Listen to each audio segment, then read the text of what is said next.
2006 Suzuki APB automatic transmission, lusot ang preno. So papalitan natin to ng brake master assembly Suzuki genuine parts. So, yun no, bagong bago Suzuki genuine brake fluid. Yan pa yung mga old fluid, yung may item. Ito yung nakuha natin brake fluid na regular dapat ang flushing natin every 30,000 kilometers or 3 years. Yan ang kulay ng bagong brake fluid gamit ang Suzuki genuine brake fluid.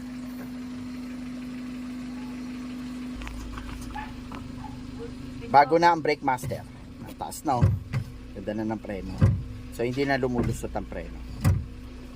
Isang tapak na lang. Taas na. Okay, that's all.